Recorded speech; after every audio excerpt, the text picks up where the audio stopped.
갑자기 주변에서 야 투자해봐라, 요거 좋은 거 있다, 누가 좀 빌려줘라 이래가지고 싹 날려먹는 겁니다. 그러면 내가 이걸로 노후 수십 년을 살아야 되는데 한 방에 날려버려? 그러니까 이제 노후 준비가 안 되는 거죠. 일반적인 개인 연금 중에 연금이 있거든요. 이런 연금에 차라리 넣어두신다면 수익도 좋아지고 나중에 세금도 없기 때문에 이런 부분이 훨씬 더 유리할 수 있으니까. 지금 퇴직연금 의무화 이야기가 나오고 있습니다. 아직 확정된 건 아니지만 그러다 보니까 사람들이 지금 갑론을박하고 좀 오해도 있는 것 같아요. 지금 이 퇴직연금을 앞으로 무조건 퇴직연금을 의무화하겠다 이런 얘기들이 나오는데, 이 배경을 좀 설명해 드리면, 퇴직금은 원래 연금으로 받아야 돼요. 제가 왜냐면 평생 일해가지고 쌓아놓은 마지막 인생에 이제 퇴직할 때 받아 나온 돈이잖아요. 근데 과거에는 퇴직금 제도가 있어가지고 퇴직금 제도가 일시금 받는 거였어요. 왜냐면 무조건 퇴직금은 일시금 받는 겁니다. 연금이 아니었어요. 근데 일시금 받아가지고 그걸로 노후를 살아야 되는데, 왜 그런 말 있잖아. 퇴직금은 눈먼 돈이다. 그래가지고 이제 퇴직금 한 몇천만 원 매덕 받았는데 갑자기 주변에서 야 투자해봐라, 요거 좋은 거 있다, 누가 좀 빌려줘라 이래가지고 싹 날려먹는 겁니다. 그러면 내가 이걸로 노후 수십 년을 살아야 되는데 한 방에 날려버려? 그러니까 이제 노후 준비가 안 되는 거죠. 그래서 이 퇴직연금 자체가 연금으로서의 기능을 못 하는 거죠. 자, 그래서 이 퇴직금을 일시금으로 받는 것을 좀 막아야 되겠다, 연금으로 받는 걸 유도해야 되겠다라고 해서 2005년도에 지금으로부터 20년 전에 퇴직연금 제도가 도입됐어요. 그래서 퇴직금 제도, 일시금 받는 퇴직금 제도가 있었고 퇴직연금 제도가 별도로 도입된 거니까, 근데 이걸 의무화한 게 아니라 이제 사업장에서 선택할 수 있도록 해준 거죠. 그러면서 국가가 이제 계속 퇴직금 제도보다는 연금 제도에 세제 혜택을 준 겁니다. 일시금 받으면 세금을 다 내야 돼. 근데 연금으로 받으면 세금 좀 깎아줄게. 그래서 퇴직연금 제도를 이제 시행해 와서 대기업들 중심으로 지금 굉장히 많이 시행을 하고 있죠. 근데 아직도 퇴직금 제도는 남아 있고 퇴직연금 제도도 운영되고 있어요.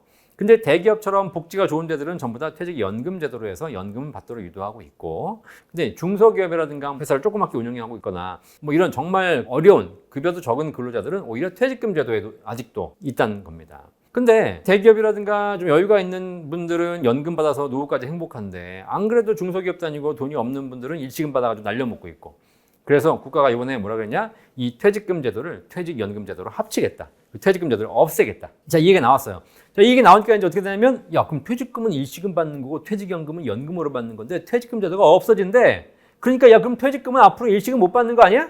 무조건 연금으로 받아야 되는 거 아니야? 아니, 내가 일시금 받고 싶을 수도 있지. 국가가 지가 뭔데 연금으로 받으라고 하고 일시금 못 받게 이렇게 막 뉴스를 때리고 있고 이런 겁니다. 심지어 공영 뉴스에서 이렇게 나와. 이게 뭐냐면 연금 제도를 전혀 모르니까 이런 얘기 하는 거예요. 제도를 알고 이런 얘기 해야지. 자, 가짜 뉴스입니다. 퇴직금 제도가 없어진다고 해가지고 일시금 못 받는 게 아니에요. 왜냐면 퇴직연금 제도로 일어난다는 건데, 퇴직연금 제도도 똑같이 일시금 받을 수 있어요. 연금으로 받을 수 있고. 아시겠죠? 그러니까 일시금으로 못 받는 게 아니다.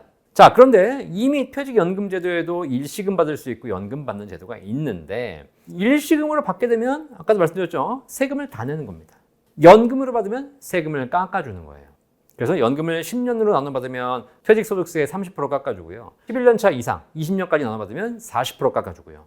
이번에 세법 개정안에 나온 거 20년 차 이상은 50% 깎아줍니다. 이게 이제 이번 세법 개정안이 확정되면 내년부터는 20년 차 이상으로 받으시게 되면 퇴직소득세를 50% 깎아줘요. 그럼 내가 세금 다 내고 그냥 일시금 받겠다. 그럼 일시금 받으면 돼. 앞으로도 계속. 그 다음에 연금을 받을 사람들은 50% 할인받는 거예요. 앞으로 국가가 더 바꿀 수도 있어. 국가가 일시금 못 받게 하겠다라고 만약에 마음 먹으면 일시금 받지 마! 이런 게 아니에요. 어떻게 하냐? 이렇게 하는 겁니다. 자, 일시금 받으면 세금 다 내. 근데 연금 받으면 세금은 하나도 없게 해줄게. 그럼 뭐 하시겠어요? 예, 그럼 당연히 연금 받아야죠. 내가 세금 다 토해내면서 뭐하러 일시금 받아? 세금만큼 수익률 낼 자신 있어?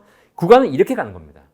아시겠죠? 그러니까 국가가 개인 자산을 절대로 이래라 저래라 할 수 없어요. 다만 선택하게 만드는 거지. 세금을 더 낼래? 안 낼래? 집 내가 2채, 3채, 5채, 10채 살 수 있어? 없어? 살 수 있어요. 왜 못 사? 내가 돈 있으면 100채 살 수 있어. 대신에 네가 많이 갖고 있으면 세금을 더 내면 돼. 세금 내기 싫으면 한 채만 갖고 있으면 되고, 내가 집 팔아가지고 양도차익이 10억 났는데 그중에 8억 세금 내겠다. 100채도 갖고 있으면 돼. 그런 적은 없고, 다만 국가가 세금을 더 내냐 덜 내냐 가지고 조정하는 거니까 그런 오해는 없으시길 바라겠습니다. 지금까지 제가 이렇게 제도 말씀드렸는데, 사실 이렇게 말씀드리는 저도 뒤로 여러분한테 숨기고 있는 게 하나 있어. 사실 이게 뭐냐면, 저는 연금 전문가잖아요. 그래서 사실 일시금 받는 것보다 연금 받는 걸 훨씬 추천드리고 있어요. 그래서 일시금 받으면서 세금 다 토해내지 말고 퇴직금을 연금으로 받으면서 절세를 해라. 그리고 연금으로 많이 받으셔가지고 써라 라고 사실 여러분에게 얘기해드리고 있습니다. 그런데 그렇게 얘기하면서도 캥기는 게 있어. 이게 뭐냐면 사실 퇴직금을 연금으로 받으면 세금 할인해 주는데 이 세금 할인율이 얼마 안 돼. 실질적으로 대부분에게. 왜 그러냐면 퇴직소득세 자체가 얼마 안 되기 때문에 일시불로 타는 사람들이 세금을 내는 금액 자체가 얼마 안 돼. 제가 예를 하나 들어드릴게요. 직장 생활을 좀 오래 하시고 뭐 급여가 높아가지고 퇴직금이 많이 쌓여 나오신 분도 계시겠지만 일반적인 근로자들 같은 경우에는 뭐 20년 근속했는데 퇴직금을 한 1억 정도 받아 나오시면 뭐 이게 평균적이라고 보면 돼요. 물론 이제 뭐 대기업에서 근무하신 분 중에 뭐 3억, 4억, 뭐 임원들은 5억, 10억씩 받아 나오신 분도 계시죠. 그런 분들은 특수한 케이스고, 그렇지 않고 내가 20년 근속했는데 퇴직금이 1억이다. 이분의 퇴직소득세율이 얼마인지 아십니까? 1억 받아 나오는데 퇴직소득세율 1%예요. 그러니까 이게 무슨 얘기냐? 일시불로 찾았을 때 1% 내는 겁니다. 그리고 조금 퇴직금이 뭐 한 2억, 3억 돼도 근속기간이 길어지면 대부분 2, 3%밖에 안 돼요. 자, 그러면 내가 퇴직금을 1억 받아 나왔는데 이걸 국가에서 뭐라 그러냐면 연금으로 받으래. 연금으로 받으면 세율을 할인해 준대요. 세금을 할인해 준대. 근데 얼마 할인은 줬나 봤더니 10년간 나눠 받으면 30% 할인해 준대. 30% 할인? 굉장히 좋은 것 같은데 생각해 봤어. 근데 내가 일시불로 받을 때 세금이 얼마야? 100만 원이에요. 1% 100만 원. 그러니까 내가 일시불로 타면 1억 퇴직금을 100만 원 세금 내고 9,900만 원 갖고 나올 수 있어요. 근데 이걸 연금으로 받으면 세금을 30% 할인해 준대. 무려 30%. 금액이 얼마인지 봤더니 무려 30만 원 할인 받는 거야. 100만 원 세금 낼 거 70만 원 세금 내는 겁니다. 30만 원 할인 받기 위해서 10년을 나눠 받아야 돼. 아시겠죠? 그러면 10년이니까 어떻게 돼요? 30만 원인데 1년에 3만 원. 한 달에 무려 2,500원 할인 받아. 무려. 그러니까 의미가 있어요, 없어요? 없잖아요. 그러니까 대다수의 퇴직자들에 대해서 퇴직자들의 퇴직소득세율 자체가 2, 3% 얼마 안 되기 때문에 이거를 연금으로 10년, 20년 나눠 받아봐야 실제 할인되는 효과는 미미하다. 그래서 저는 개인적으로 연금 전문가이기 때문에 연금으로 받으라고 말씀드리고 싶지만 사실 연금으로 나눠 받는 것에 대한 실제 이익이 거의 없어요. 왜? 퇴직소득세 자체가 거의 없기 때문에. 그러니까 우리가 할인율 30%, 40% 좋아 보여요. 근데 중요한 게 이런 게 있잖아. 내가 1,000만 원짜리 명품 백을 사면서 30% 할인해 준대. 대박이지. 1,000만 원짜리 명품 백을 700만 원에 살 수 있는 거니까 얼마나 좋아. 그죠? 근데 내가 10,000원짜리 과자, 주스 하나 샀는데 이거 30% 할인해 준대. 좋아, 안 좋아? 그래봐야 3,000원 할인이잖아. 그러니까 똑같은 30% 할인이지만 금액이 적은 사람에게는 효과는 미미하다는 겁니다. 자, 그래서 어쨌든 저는 이런 경우에는 굳이 연금 받을 필요 없다.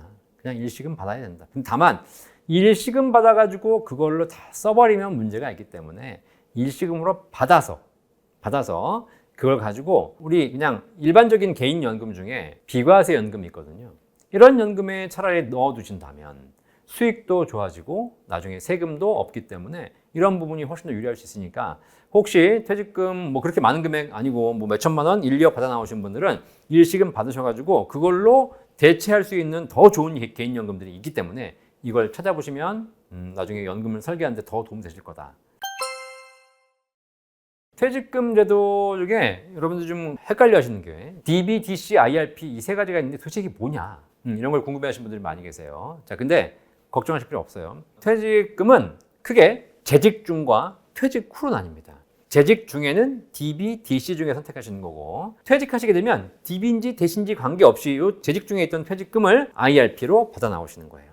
그래서 이 IRP에서 운용하시면 됩니다. 연금을 받던 운용하든 이거 IRP에서 하시면 돼요. 퇴직 이후에는 무조건 IRP이기 때문에 이거 뭐 선택의 여지가 없어요. IRP를 받아 나와서 내가 어떻게 운용할 것인가를 고민하는 것이지. 반대로 재직 중에는 DB와 DC 중에 선택할 수 있습니다. 근데 물론 이제 사업장에서 우리 회사는 DB만 해. 그럼 선택할 수 없는 것이고 우리 회사는 DC만 해. 그럼 선택할 수 없어요. 근데 좀 큰 기업들은 DB, DC를 선택할 수 있는 경우들이 있습니다. 근데 중요한 건 DB에서 DC로 바꿀 수는 있지만 DC에서 DB로 바꿀 수는 없어요. 설명드리면 DB는 뭐냐? DB는 퇴직금이 그냥 확정되어 있는 겁니다. 퇴직 직전 3개월 평균 급여 곱하기 근속연수로 확정이 되어 있어요. 자, 그러니까 DB는 뭐냐면 열심히 일해가지고 퇴직 직전 3개월 평균 급여만 올리면 퇴직금이 올라가요. 근데 DC는 뭐냐면 DC는 그냥 매달 매년 퇴직금을 근로자에게 정산해 주는 겁니다. 통장에 찍어주는 겁니다. 그러니까 회사 입장에서는 주고 끝이에요. 자, 그러면 뭐야? 정산받은 근로자가 운용을 해야 되잖아요. 내가 운용을 잘해가지고 수익을 내야 되지 않습니까? 그죠? 그런데 좀 전에 DB형은 퇴직 직전 3개월 평균 급여예요. 자, 그럼 일반적인 직장인 같은 경우에는 내가 직장을 꾸준하게 다니면서 급여가 올라요. 승진해서 오르기도 하고 또 물가 상승률만큼 오르기도 합니다. 그렇게 해가지고 내가 처음에 입사할 때는 월급이 100만 원이었는데 이제 퇴직할 때는 월급이 한 달에 1000만 원이야. 30년 근속했어. 그럼 1000만 원 곱하기 30년치 3억 받아 나오는 겁니다. 그냥.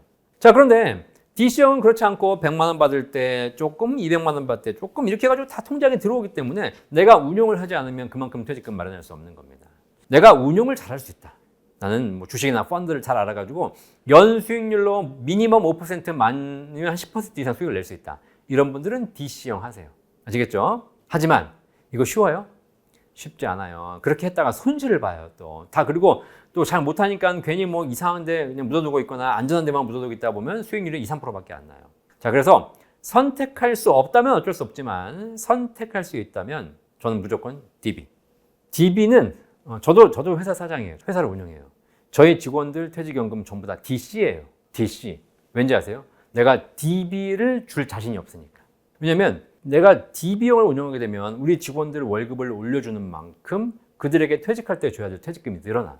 그럼 내가 그걸 가지고 운용을 해야 되잖아요. 그렇죠? 근데 당장 지금 회사 운영하기도 바쁜데 괜히 퇴직금을 따로 모아두기도 그렇고 운용하기도 그렇고 이걸 자신이 없잖아요. 괜히 운용했다 날리면 안 되잖아. 왜냐면 DB형은 줘야 될 퇴직금이 나중에 다 확정되기 때문에 내가 운용을 잘못해가지고 까먹었어. 그럼 내 후주머니로 챙겨서 퇴직금 줘야 돼요. 그러니까 DB형은 자신이 없는 거야. 그런데 만 종업원 입장에서는 내가 받아서 운용하기 쉽지 않잖아요. 그러니까 사실 나는 열심히 근무만 할 테니 사장님이 그냥 퇴직금 알아서 늘려주세요. DB형이 훨씬 유리해요. 그래서 선택할 수 없다면 모르겠지만 선택할 수 있다면 DB형으로 하시면 된다. 그리고 한 가지 알려드릴게요. 여러분이 DB형이 있는데 여러분 회사에서 DC형을 채택해가지고 DC형으로 옮기라고 유도를 합니다. 근데 그걸 누가 유도하냐면 회사에서 유도하는 경우도 있지만 금융회사 직원들이 와가지고 뭐 은행, 증권사, 뭐 보험사 이런 직원들이 와가지고 고객님 지금 직장에 있는 퇴직금 DB형인데 이걸 DC형으로 바꾸셔야 됩니다. DC형으로 바꿔가지고 운영하면 더 수익률이 많이 납니다. 뭐 이렇게 얘기하는 분들이 계십니다. 아시겠죠? 여러분의 퇴직금을 DB에서 DC로 바꾸라고 여러분에게 제안하는 금융회사 직원이 있다면 꼭 하나 물어보세요. 네 퇴직금은 뭐니? 네 퇴직금은 DB냐 DC냐? 걔가 자기 퇴직금을 DC로 운영하면서 운용 수익을 잘 내고 있다? 그러면 걔를 믿고 하면 돼. 근데 중요한 건 10중 8구 걔 퇴직금은 DB야. 이런 구조라고 보시면 됩니다. 여러분의 퇴직금을 DB에서 DC로 가져와야 그 금융회사의 직원의 DB형 퇴직금이 올라가는 구조예요. 아시겠죠? 네. 자, 그래서 그거 꼭 한번 물어보시면서 한번 채택해 보시기 바라겠고요. 저는 뭐 개인적으로 퇴직금 운영하는 데 있어서 DB형이 더 유리하다. 왜냐면 신경 안 써도 되니까.